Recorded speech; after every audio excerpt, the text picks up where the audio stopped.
हमारे वीर शहीदों के बहादुर परिवार, पूर्व सैनिक, वीर जवान, युवा कैडेट्स, स्टूडेंट्स तथा मौजूद सभी गणमान्य अतिथिगण, आज द्रास की इस पूर्ण रणभूमि पर खड़े होकर जहां हमारी वीर सेना ने राष्ट्र की रक्षा में अपना सर्वोच्च बलिदान दिया, उन अमर शहीदों को स्मरण करते हुए और पाकिस्तान के नापाक इरादों पर मिली ऐतिहासिक विजय की 26वीं वर्षगांठ को समर्पित इस पावन अवसर पर सम्मिलित होकर मैं स्वयं को अत्यंत गर्वित और भावुक महसूस कर रहा हूं।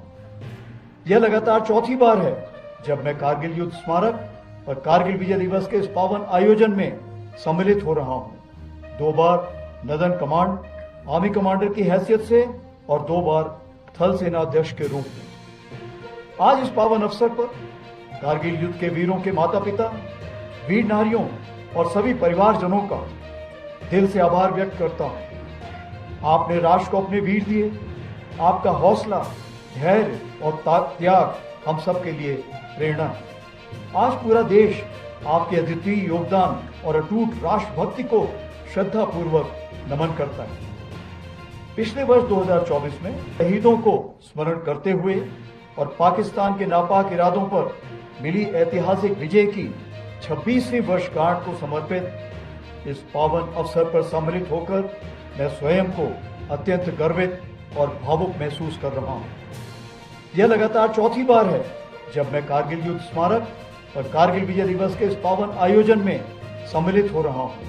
2 बार नदन कमांड आर्मी कमांडर की हैसियत से और 2 बार थल सेना अध्यक्ष के रूप में। आज इस पावन अवसर पर कारगिल युद्ध के वीरों के माता पिता, वीर नारियों और सभी परिवारजनों का दिल से आभार व्यक्त करता हूं। आपने राष्ट्र को अपने वीर दिए। आपका हौसला, धैर्य और त्याग हम सब के लिए प्रेरणा है। आज पूरा देश आपके अद्वितीय योगदान और अटूट राष्ट्रभक्ति को श्रद्धा पूर्वक नमन करता है। पिछले वर्ष 2024 में हमने रजत जयंती के रूप में इस विजय गाथा का स्मरण किया। वह एक ऐतिहासिक अवसर था जिसे माननीय प्रधानमंत्री श्री नरेंद्र मोदी जी की उपस्थिति ने और भी प्रेरणादायक बना दिया। उस दिन शिंकुल्ला टनल के निर्माण कार्य का भी शुभारंभ हुआ। इस वर्ष भी हमारे माननीय केंद्रीय मंत्रीगण, लेफ्टिनेंट गवर्नर साहब और हमारे सीओ साहब यहां पर उपस्थित होकर हमारे शहीदों को नमन करने आए। यह दर्शाता है कि कारगिल विजय दिवस केवल एक सैन्य आयोजन नहीं बल्कि पूरे राष्ट्र का उत्सव है। जो खामोश खड़े थे बर्फीली चौकियों पर, उनकी दुआ से ही महफूज है ये वतन। आज हम तोलोलिंग, टाइगर हिल और पॉइंट 4875 की ऊंचाइयों के नीचे खड़े हैं और हम केवल उस युद्ध को याद नहीं कर रहे हैं, हम उस भावना का स्मरण कर रहे हैं जो उन रणबांकुरों ने दिखाई थी। हमें याद है वह दृढ़ संकल्प जो उनकी आंखों में था, वह अदम्य साहस जिससे उन्होंने हर कठिनाई को मात दी। हमें स्मरण है वह नारा, वह चेतावनी, वह प्रण जो हर योद्धा के मुख से निकला। हमें श्रद्धा पूर्वक नमन करते हैं उन बहादुर नायकों को जिन्होंने मृत्यु को गले लगाया ताकि हम गरिमा के साथ चैन की जिंदगी जी सके। साल 1999 में भारतीय सेना ने ऑपरेशन विजय के अंतर्गत कारगिल की ऊंचाइयों पर एक अद्वितीय विजय प्राप्त की। उस युद्ध में भारतीय सेना ने ऊंची पहाड़ियों पर बैठे पाकिस्तान सैनिकों और घुसपैठियों को खदेड़कर हमारी सीमा से बाहर कर दिया था और तिरंगे को इन बर्फीली चोटियों पर फहराया था।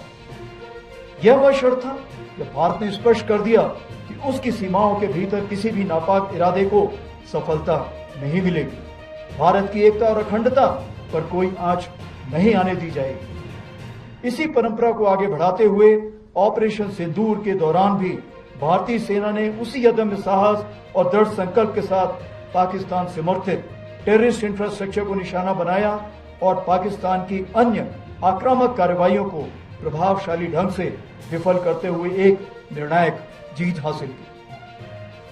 हमने शांति को अवसर दिया, पर उसने कायरता की कार्रवाई की और उसका उत्तर केवल हमने पराक्रम से दिया। ऑपरेशन सिंदूर हमारा संकल्प, संदेश भी और उत्तर भी। पहलगाम में हुई कायरतापूर्ण आतंकी हमला पूरे देश के लिए गहरी चोट था, लेकिन इस बार भारत ने सिर्फ शोक नहीं जताया बल्कि ठान लिया कि अब जवाब निर्णायक होगा। देशवासियों का अटूट विश्वास और सरकार द्वारा दी गई रणनीतिक स्वतंत्रता से भारतीय सेना ने एक सुनियोजित, सटीक और निर्णायक जवाब दिया।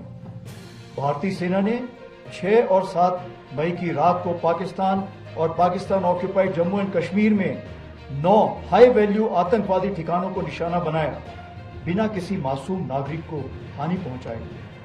यह केवल जवाब नहीं था, यह स्पष्ट संदेश था कि आतंकवाद को सहारा देने वाले अब नहीं बचेंगे।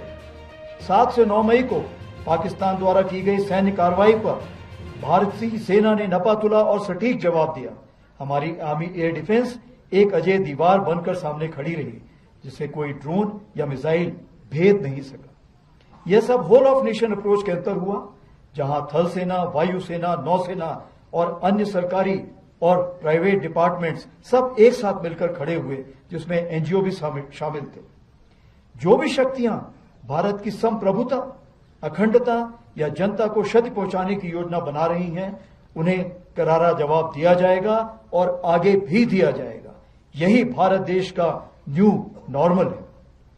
आज की भारतीय सेना न केवल वर्तमान चुनौतियों का सफलतापूर्वक सामना कर रही, बल्कि हम नित्य प्रतिदिन एक परिवर्तनशील, आधुनिक और भविष्य उन्मुख शक्ति के रूप में तेजी से अग्रसर हो रहे हैं। इसके अंतर्गत रुद्रक के रूप में नई ऑल आर्म्स ब्रिगेड का गठन किया जा रहा है, जिसका सैंक्शन मैंने कल ही दिया है, जिसमें infantry, mechanized infantry, armoured units, artillery, special forces, unmanned aerial system जैसे फाइटिंग कंपोनेंट्स को एक साथ रखा जाएगा और विशेष रूप से तैयार किया जाएगा, जिसमें शामिल लॉजिस्टिक सपोर्ट और कॉम्बैट सपोर्ट होंगे। इसी क्रम में भैरव लाइट कमांडो बटालियन के रूप में एजाइल और घातक स्पेशल फोर्सेस का गठन किया गया है, जो सीमाओं पर शत्रु को चौंकाने के लिए हमेशा तैयार है। हर इन्फेंट्री बटालियन में ड्रोन्स प्लेटून का गठन किया गया है। वहीं आर्टिलरी में शक्तिमान रेजिमेंट बनाई गई है, जो ड्रोन और काउंटर ड्रोन इक्विपमेंट और लॉयटर म्यूनिशन के साथ लैस होगी। हर रेजिमेंट में एक दिव्यास्त्र बैटरी भी बनाई गई है, जो कंपोजिट बैटरी होगी और इन्हीं सामानों से लैस होगी। इन चीजों के मद्देनजर हमारी मारक क्षमता अब आने वाले दिनों में कई गुना बढ़ जाएगी। उसी प्रकार से आर्मी एयर डिफेंस को स्वदेशी मिसाइल सिस्टम से इक्विप किया जा रहा है। हम पूरी तरह से तैयार हैं कि भारत की 100वीं स्वतंत्रता वर्षगांठ तक, यानी विकसित भारत का सपना साकार करें। और इस राष्ट्र निर्माण में हमारी सबसे बड़ी ताकत है हमारा विशाल सेना परिवार, जो लगभग 1.3 करोड़ लोगों का समुदाय है, जिसमें सेवारत सैनिक, उनके परिवार, वेटरन्स और वीर गति को प्राप्त सैनिकों के परिजन शामिल हैं। लद्दाख इसका उदाहरण है, जहां हजारों सैनिक तैनात हैं, अनेक वेटरन्स यहां रहते हैं। सेना केवल रक्षा नहीं कर रही, बल्कि सीमावर्ती क्षेत्रों में राष्ट्र निर्माण में भी अग्रणी भूमिका निभा रही है। लद्दाख में ही कई डुअल यूज इंफ्रास्ट्रक्चर के तहत सड़कें, पुल और नेटवर्क तैयार किए जा रहे हैं, जो सेना और स्थायी नागरिक दोनों के लिए बेसिक सुविधाएं मुहैया कराएंगे। वाइब्रेंट विलेज प्रोग्राम के अंतर्गत चयनित किए गए गांवों में भारतीय सेना द्वारा प्रायोरिटी से विकास कार्य चल रहे हैं। बॉर्डर टूरिज्म को बढ़ावा देने के लिए battlefield tourism, spiritual, ecological, heritage और एडवेंचर टूरिज्म जैसे क्षेत्रों में कार्य किया जा रहा है, जैसे कि आज आपने खुद देखा इनॉग्रेशन में, जिससे युवाओं को रोजगार मिल रहा है। सेना स्थानीय युवकों के लिए टूर गाइड, माउंटेनियरिंग और एडवेंचर स्पोर्ट्स में ट्रेनिंग देकर आत्मनिर्भर बना रही है। स्मार्ट बॉर्डर्स पहल के तहत लद्दाख और अन्य दूर स्थित इलाकों में मोबाइल नेटवर्क पहुंचाने के लिए सेना के कम्युनिकेशन टॉवर्स का उपयोग हो रहा है। प्राकृतिक आपदा के समय राहत और बचाव कार्यों में सेना अहम भूमिका निभा रही है। हमारे वेटरन्स जो हमारे आदर्श हैं, आपका योगदान हमारी नींव है। भले ही आपने वर्दी ना पहनी हो, लेकिन आपका जज्बा और राष्ट्र के प्रति समर्पण आज भी उतना ही अमूल्य है। आप न केवल हमारी सेना की गौरवशाली विरासत के वाहक हैं, बल्कि राष्ट्र निर्माण के लिए एक महत्वपूर्ण स्तंभ भी। मैं युवा कैडेट्स और छात्रों को यह बताना चाहूंगा कि आज का दिन केवल एक ऐतिहासिक यादगार नहीं, यह राष्ट्र निर्माण का आह्वान है। आपने देश की सेवा ईमानदारी, शुद्धता और राष्ट्रभक्ति के साथ करें, चाहे वह सेना, विज्ञान, शिक्षा, चिकित्सा या उद्यमिता कोई भी रूप हो। कारगिल विजय दिवस हमारे लिए केवल स्मृति नहीं, यह वचन है भारत की संप्रभुता, अखंडता और सम्मान की रक्षा के लिए अंतिम सांस तक लड़ने का। हम शांति प्रिय हैं पर कमजोर नहीं। हम संकल्पित हैं, सजग हैं और अडिग हैं। हमारे शहीद हमारी प्रेरणा है। हम अपने वीरों को, विरासत को आगे बढ़ाएंगे। आइए आज हम एक साथ संकल्प लें कि हम भारत को सुरक्षित, सशक्त और विकसित बनाएंगे। इसमें क्योंकि समूचे भारतवर्ष का योगदान है, तो मैं जरूर उस समय कारगिल के वक्त जब हमारे प्रधानमंत्री श्री अटल बिहारी वाजपेयी थे, उनकी कुछ पंक्तियां सुनाना चाहूंगा। कुछ कांटों से सज्जित जीवन, प्रखर प्यार से वंचित यौवन, नीरवता से मुखरित मधुवन, परहित अर्पित अपना तन मन, जीवन को शत आहुति, जलना होगा, गलना होगा, कदम मिलाकर चलना होगा। जय हिंद, धन्यवाद।